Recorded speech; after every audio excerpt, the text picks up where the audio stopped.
Yeah, nagenda na company and that was the company nagenda nga Helpa, to be honest. Helpa? Yeah. As in Helpa? Helpa. Kitchen helper? No. Helpa muntu yali kaise company nenga just batwalanga ba helpers bakiyambi okuyambako kubigenda maaso kolebwa. This company yali ekola pole zine z'amasanyalaze.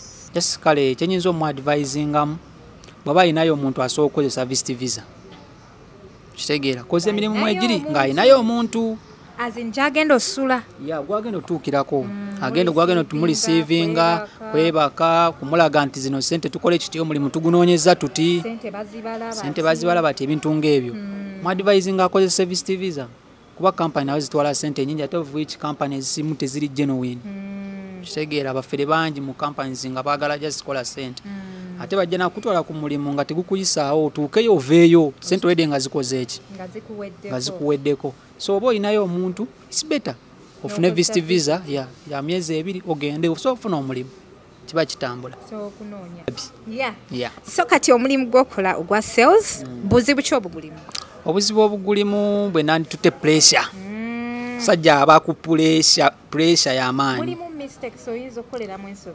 Ensobi si z'amaanyi nnyo research kuba sigwabeera accountant sigwabeera ki wabula pressure. Kati sometimes baso okugoba kuba anti kati ekisobola okugobesa singa ekintu jukire bali abasajja bagagga baagala tegezo customer ekyo etambuza obulamu ku ddungu. Omuntu ayagala okufuna omulimu ng'ali eno Uganda biri bitya kati essaawa eno mwenga abali mu system kozi tuwulira nti ebintu byakyuka ate simanya visa nti ate simanya bitya ekituufu kyeki? Ekituufu kale ekya visa kyakyukamuuko. Luli baali bagaba visa za myezi 3 that was visit visa. Essaawa zino visa efuluma ya myezi 2 so kati ekyo kyakyukamuuko. N'ekyokubiri ekyono ogundi kalifa kufa president so avaawo ekyo kimanyi bumanya. Pati yayo yesinga okunyumira obulamu bwange bwonna ya bed space tewaliyo kirala amazima kozize bed space banayo mubanga abali mu firimu kituufu naye nga bulamu bwamu obwabulijjo nga bwe bulamu obwabulijjo na hostingako omuvubuka bamuyita barista timebi ebiseera nga wonkyali Dubai nangamba nti ye bwe bamugamba nti agenda Dubai yawuliranga agenda omanyi ng'omuntu gwe bagambye nti ogenda bweru like the real bweru nga si Dubai yagenda okujja ne bamusimbula akatanda ne bamugamba boss wano wogenda osula mbuju kalifa waggulu naawunga lwakuba okwawukanako obwe Dubai oba waffe buli steps 2 wansi ne waggulu kati obwe Dubai buli meka 3. Platinum Wellness Spa offers therapeutic massage services complimentary with sauna and steam bath for your full body cleansing. You can now get a Swedish massage, hot stones, sport massage, aromatherapy, salt ability hot stone therapy, Moroccan bath hammam, jacuzzi, and many more therapeutic massage varieties. We are located along Lukuli Road near Teletubbies Primary School, off Rumala Access, Kongebuziga. Call us on 0708-842-821.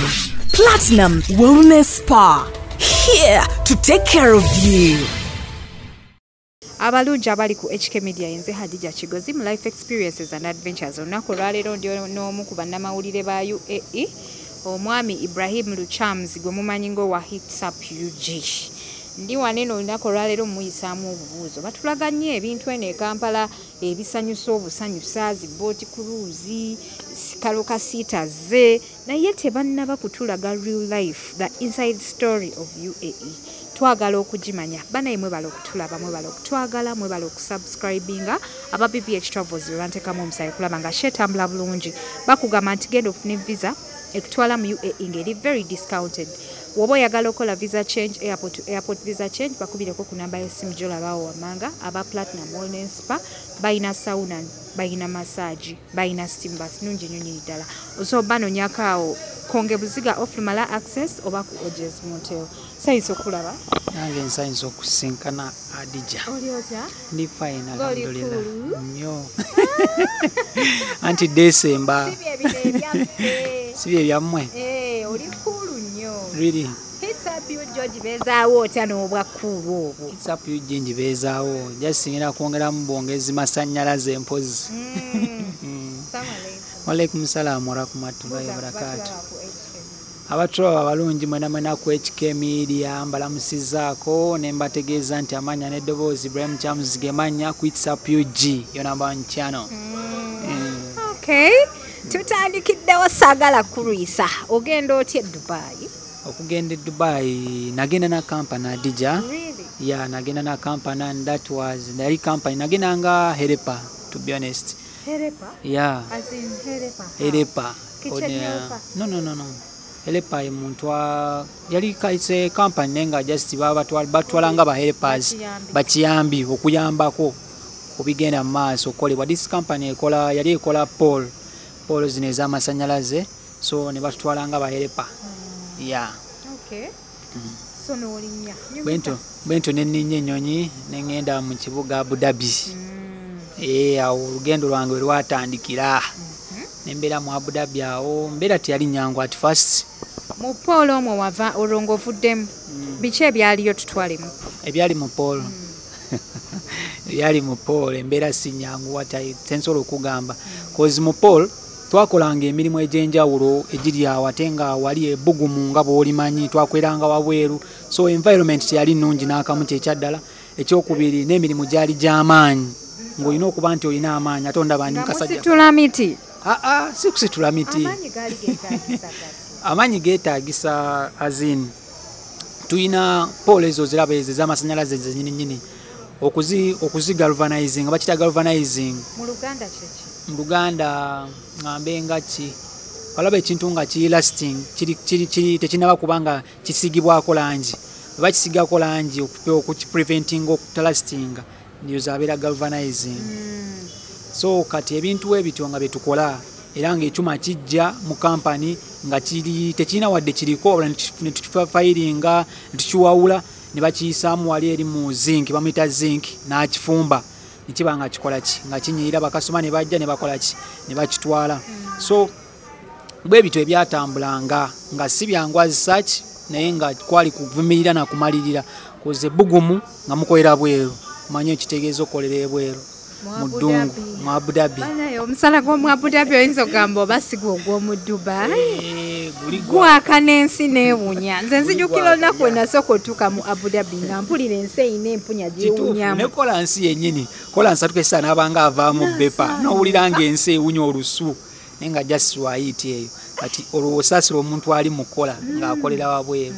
So embeera teyali nnyangu and of which abamu bannaffe abamu in fact abamu baagwa eddalu betwali tugenze nabo abamu baagwa eddalu. Kitegeeza abamu omusana gubasuula eddalu ne tulowooza babalozi. Abamu baagwa eddalu to be honest omwana obwongo ne buvaako atandika okugamba mama bw'atyo naye nga ki bugumu lingi musana obwongo nga esaati n'owogijjamu obanga atalina kyokoze oba tolina kyokoze ku bugumu lyeri kyekimu. So mbeera nga si nnyangu naye alhamdulillah ebintu by'amaani bikyuka eyo kampani nenjivaamu ate nenfuna kampani endala gye naddamu essaawa ya leero. Wagivaamu otya eyo kampani? Tebakuteekako embeera? Tebanteekako embeera. Kampani ekututte ebeera nzibu ebiseera ebisinga yagivaamu. Ya naye ekirungi kye nasanga bwe namalirako emyaka 2 jukira contract gundi yaabwe beeweddeko contract yaabwe ne designinga ne banzikiriza nenkola ki ne mbaviira then ne switchinga to kampani endala. Kati eyo kampani yo nga mukola mutanyumiza? Kampani endala eno kampani gye naddamu yo tutunda motoka, in fact kampani ya Nisan etunda ezo motoka za Nisan. Kati ng'okolanga buloka? Sikolanga buloka wabula oba ngambe nkolanga ki kuba buloka tebali Uganda. Bloka ba Uganda. Nayo je bali sebo naddala eshalja waliyo ba bloka. Bloka eshalja kati wane chaffe juke no company tsedira company oli dira njaji demo almasaudi. Customer service. Customer service. Very nice. Customer service. Abajja okulambula emmotoka gwa balambuza. Tuina we chikawe ekiti. Oli kitunzi. Siri kitunzi. Customer service. Okay. Yeah. So wento embitambuza nenga alhamdulillah tebitambula bubi.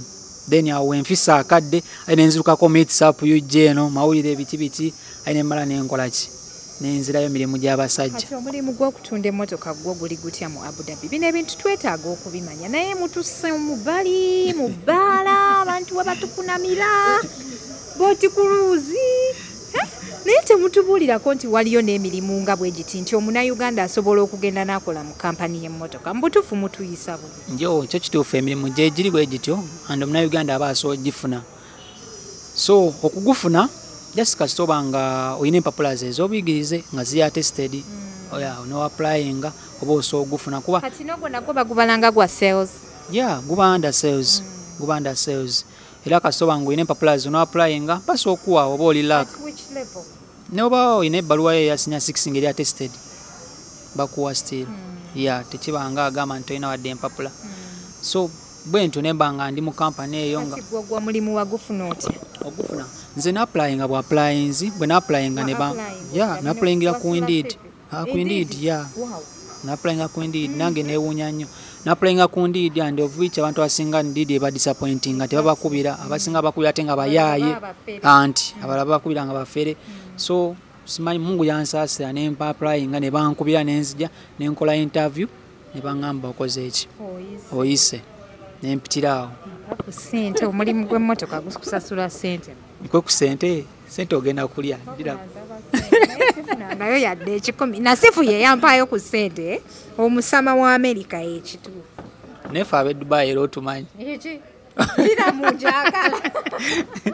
diramu ojaga tezitowa nnyo jjukiranga eyeri ebansava naye gwe nasifu yansimbula yanjokya ebyekyeyo obimanyi jo nasaakwokya naye yanjokya ebyewaffe obimanyi tobimanyi ebyeddungu naye n'okugaba nagwo guba mutima. Tewaliyo owe Saudi eyatusimbula emitwalo 10. Owe Saudi yatuwa liyalo mmeka 10 oba liyalo 10 sibimanyi bibala naye wenazivumisa zavamu emitwalo 12. naye ngenda kuwaddiramu ekirungi obuzibu ate ozimanyi. Nina ze natambula nazo obuzibu naye ozimanyi. Otherwise bambi webale Okola, I love your energy. Nzo nzijukiza bwe nali nga ntandika HK Media. None of the people in Dubai believed in me. Ekyokulala nagitandikira mu kiseera nga buli muntu ali mu kutya tebakiriza kamera. Nze ne video yange yasooka gye nasooka okola nagikolera wabweru wa bbaala lwali lunaku lwa Women's Day. Neekuŋŋaanya Abapakistani bonna neekuŋŋaanya abantu bonna buli muntu najja nantunulira naye nga simanyi nti tebakkiriza kamera mu UAE. Kati omuvubuka yajja actually DJ Ram ye yajja n'angamba Adija ekyo kyokola tekikkirizibwa mu Dubai. Kwe kugenda ku internet n'ensoma amateeka ga kamera n'emmanya ebifo wooteeka kamera engeri y'okozesaamu kamera n'embeera informed. Era nga nze ku social media nga ne bw'oleekaana bajja kukwata poliisi ejja nga nkutunuulira n'enkusekerera kubanga amateeka naddayo n'entuula nga kyenjagala nkimanyi nengasoma n'entandika okukola era wajja mu inbox yange n'ongamba Adija ntandiseewo ekintu kino n'enkugamba I wish you luck. You know abantu mu Dubai mu Abudabi baali tebakikkiriza nti amawulire gasoboka naye oluvannyuma lw'okundaba nga ntuse ku top exactly natandika okulaba obuzindaalo nga bwetala nentandika okulaba obusimu nga bwetala naye ekisinga okunyiiza is that people don't appreciate but we go respecting our legends. I appreciate you wala dear no mukola mutya legend asigala legend ebibaluma nti batebagala biwulira. But anyways, webale nnyo Okola. I just wish you luck. Thank you so much. Just yongeramu amaanyi lwakuba nti nze kinyiiza. Media ze ziri mu UAE. Temutulaga bintu bye twagala laba. Tukoyo okulaba abawala abatukunamira. Tukoyo okulaba zi boat cruise cause tewaliwo kipyanjo kye mugenda kulaga ku boat cruise. Njagala onkakase. Nze omuntu atanagenda kuba kyeyo njagazisa okujja okikuba. Ndaga emirimu egya buli kika. Oyo content boy not tulaga. Content yagenda muleeta. Ngenda muleeta oyo kituufu. Kasita okingambye ngenda kyusa tube nga tukola kitubalaga ekituufu kyennyini emirimu egy'enjawulo egiri mu Abudabi. So kati omulimu gw'okola ogwa sales buzibu ki obugulimu? Obuzibu obugulimu bwe nanditutte pressure. Sajja abaku pressure y'amaanyi. Mulimu mistakes oyinza okukoleramu ensobi? Ensobi si z'amaanyi nnyo research kuba sigwabeera accountant sigwabeera ki wabula pressure. Etya? kati sometimes mukolera ku pressure bayinza okugobesa wa yonna basi okugoba kuba anti kati ekisobola okugobesa singa ekintu jjukira bali abasajja bagagga baagala ategeeza customers ze olina omwanda olinga bitikeeyo alina okubuuza ekintu ngobenga kyekyo okimanyi tebaagala byakuba nti omujamu ajja kubuuza ekintu ate nga tokola ki tokimanyi ne speed kati nga mu December bakasitoma bayiika bangi seriously onaze kyokka bonna baagala okolebwako so kati supervisor wammwe ababeerako nnyo whereby nti olina okuba nga oli faster ate nga n'olulimi okola ki olumanyi libagamba oli agamba ekintu ng'okitegeera si byakugamba ate otamwe kiba kibanyiriza ddala bawarabu kubanga nze nakolerako mu KFC abantu abandaba bamanyi naye pressure ya KFC ekintu ekikugobya kiba kitini kasitoma bw'agamba nti oyo nazze teyansimayilingidde bakugoba nawe bwe kiri ayagala omulagike yeeyo olina omumufaako nga yakatuuka abantu be Uganda bebuza lwaki nsmilinga nnyo they don't know where it's coming from nali nkola mu customer service eringa olina okuseka obeera musanyufu oba wanyiiza oba kiki ekyakutuuseeko tebaagala kumanya oyisigala oli musanyufu eri balina customer care y'amaanyi nnyo mwalabu tayagala mumugamba ebyo olina okuba munayijo nakyaza wano omuntu ku HK media ng'ali mu kukaaba okukaaba olumu ne kugaana abantu ne bagamba twabiwangaaliramu emyaka egi ng'oba onyize oba tonyize olina oseka kituufu ekyo era kati bwe buzibu bw'osinkana mulimu bwe buzibu obukyasinze naye ng'ebisigadde alhamdulillah birungi ekyo etambuza obulamu ku ddungu omuntu ayagala okufuna omulimu ng'ali eno Uganda biri bitya kati essaawa eno mwenga abali mu system kozi tuwulira nti ebintu byakyuka ate simanya visa nti ate simanya bitya ekituufu kyeki ekituufu kale ekya visa kyakyukamuuko luli baali bagaba visa za myezi 3 that was visit visa essaawa zino visa efuluma ya myezi 2 so kati ekyo kyakyukamuuko n'ekyokubiri ekyono ogundi kalifa kufa president nayo kyaleetera ebintu bingi nnyo okukyuka mosi abasajja katuli baalekanga abaana naye kati ebikwekweto bibaamu nnyo ne mu Abudabi mwennyini mwalingamu abaana bangi abatalina mirimu naye nga babaamu n'afuna ogwakali wali n'akola wabula kitaliwo essaawa zino bantu kati olina okuba nga otambula wabula nga olina ebikwogerako twali tuwulireyo mu Abudabi nti abanigeria baalinga kumbiranye nga babanoonya nga buli we basanga omunigeria bamukwata kituufu byali bituufu ate kati byakenderamuuko jjukira baali bataddeko ne baani naye kati baani baazijjawo babasonyiwa kati bayingira kati obulamu buli butya kati obulamu si bubi buli awo 50-50 kasita oba nga olina ebiwandiiko osobola ofuna omulimu mukyasula mu bed space tesobavaawo ekyo kimanyi bumanya pati yayo yesinga okunyumira obulamu bwange bwonna ya bed space tewaliyo kirala ebeera omwo amazima kozize bed space banayo mubanga abali mu firimu kituufu naye nga bwe bulamu bwammwe obwa bulijjo nga bwe bulamu obwa bulijjo nahostingako omuvubuka bamuyita barista timu ebiseera nga awo nkyali Dubai nangamba nti ye bwe bamugamba nti agenda Dubai yawuliranga agenda omanyi ng'omuntu gwe bagambye nti ogenda bweru like the real bweru nga si Dubai yagenda okujja ne bamusimbula akatanda ne bamugamba boss wano wogenda osula mu Burj Khalifa waggulu naawunga lwakuba okwawukanako obwe Dubai oba waffe buli steps 2 wansi ne waggulu kati obwe Dubai buli meka 3 awana kike abe Dubai mukisussaamu nabeerako jjo naye kisinziira kitundu mulimu ebitundu mu Dubai ebyaba mufuna mpola n'ebyaba high end ba high end osangayo partition nkitegeera kati bamufuna mpola zizwere 3 kati bamufuna mpola osangayo ne 3 kituufu naye eri ziri 2 ebifo byonna ziri 2 mu Abudabi okuleka ne partitions ng'ezo bwekityo ekitambula omwana ava wano e Uganda okugenda e Dubai okunoonya omulimu oyinzamu advising omwana ava wano e Uganda ogenda e Dubai onoonya omulimu just kale kyenyinza omuadvisingamu bw'aba alinayo omuntu asobola okukozesa visit visa kitegeera koza emirimu mwegiri ng'alinayo omuntu gyagenda osula gwagenda otuukirako gwagenda otumulisiivinga kwebaka kumulaga nti zino sente tukole kiti omulimu tugunoonyeza tuti sente bazibala bati ebintu ng'ebyo muadvisinga akozesa visit visa kuba company nawe zitwala sente nyingi ate of which company ezimu teziri genuine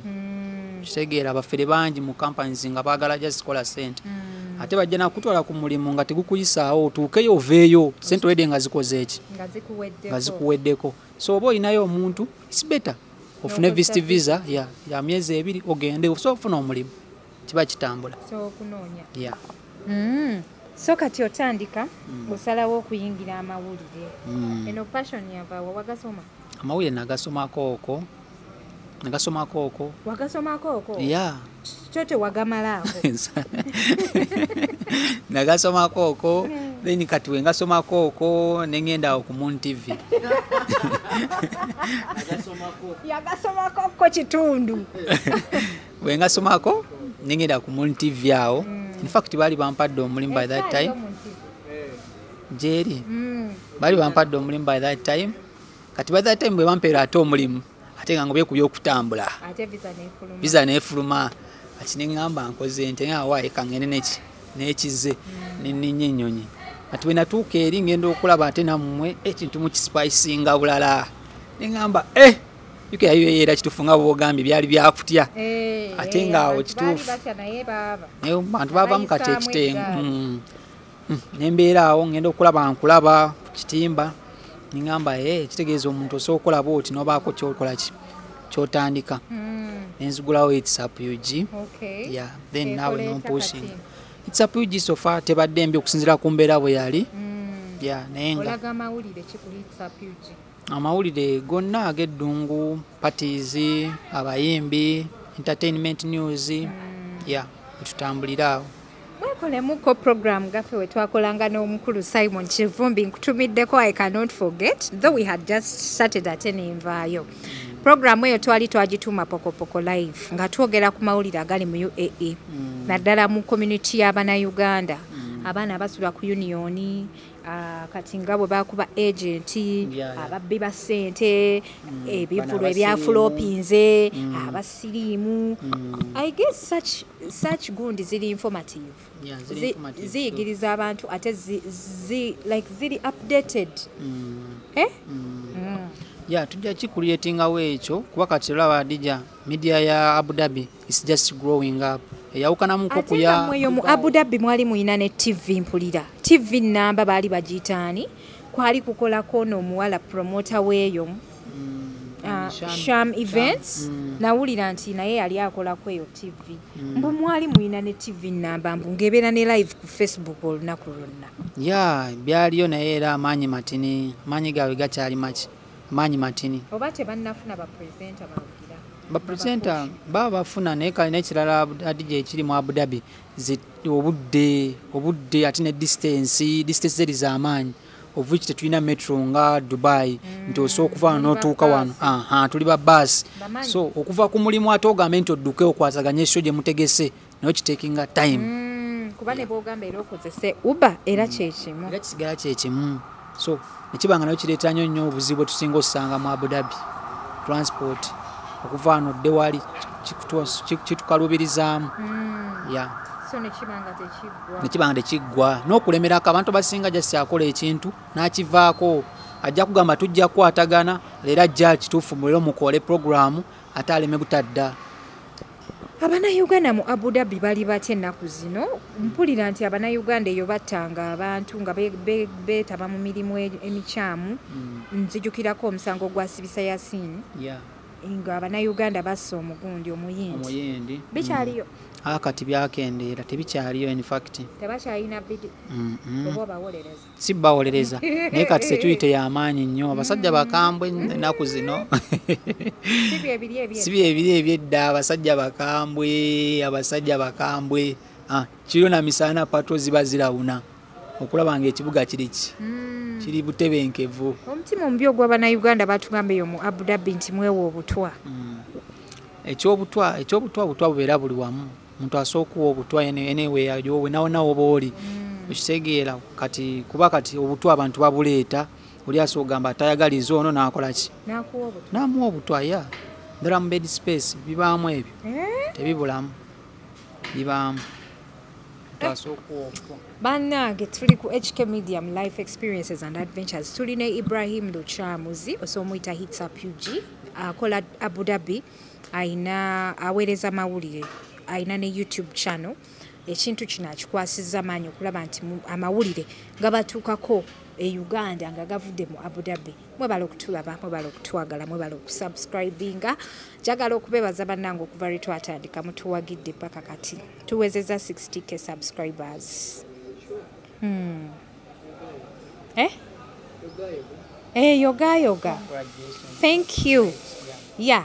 YouTube sinyangu abantu bagamba YouTube esasula naye nza magezi gempo omuntu agamba nti YouTube esasula mukwano teri atayagala sente nawe jigulewo ogikolekoko otubulire YouTube esasula etya wamma tolaba kubanga nina abantu bengamba yango hostingeko YouTube esasula mukwano gwe nagamba nti YouTube esasula teri atayagala sente no tuli Uganda buli muntu nkakasa ayagala sente kera kumacha gulawo YouTube channel otubulire YouTube esasula etya oshegera chimala otherwise muganande competition ogiraba otya ey'amawulire abe Dubai ab'omu Abudabi competition y'amaanyi essaawa zino bakubyaluli buli muntu ayagala kubeera ku toopu ekikono kiba kikono wali eri nkutidde competition y'amaanyi nnyo oba simanyi we waliwo competition yali ekyali bwetonga y'amaanyi before nga tonavaayo competition yatandika okubeera ey'amaanyi ennyawo nga naatera okuvaayo waliyo media emu eyajjawo nebeera nga eyagala okutuuka ku maanyi g'ennina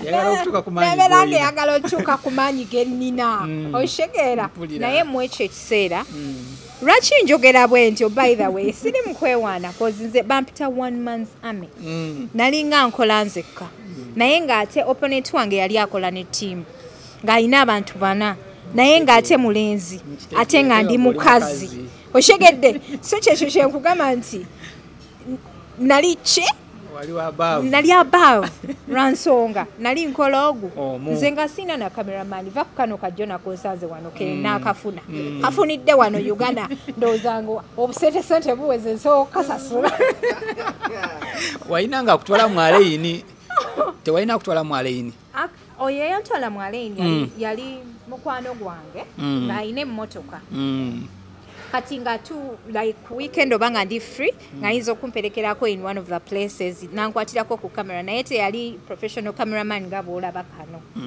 kaganda kange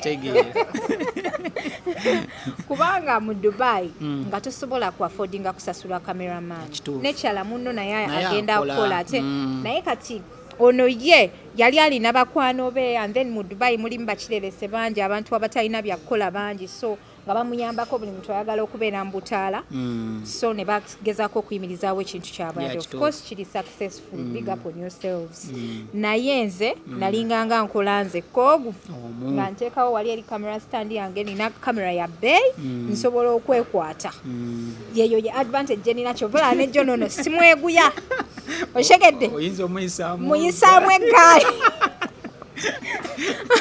muyisaamu eggaali waba tali present mulaga nti kijja kuggwa lwansonga kino nakikolako ko nga ndi nzeka so that is why nti mpulira nti amaanyi nina mangi bwe mba nasobola okuyuguumya eggwanga ddamba erya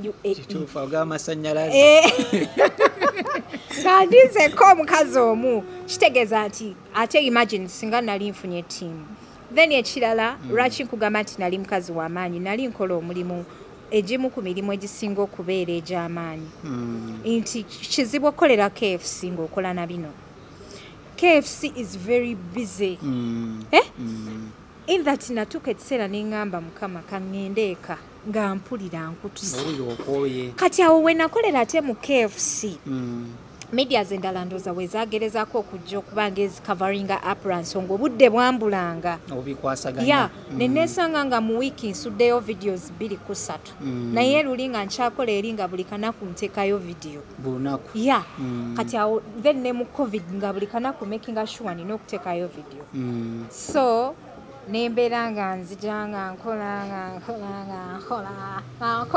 kitegeera paka kati olugendo lwange olwa media sirunyumizangako ku bantu naye lumu nja kwevaamu ndaga abantu nti buli kimu kisoboka koza abantu bangi batwogerera nga tamanyi gy'ovudde kati nga ggwe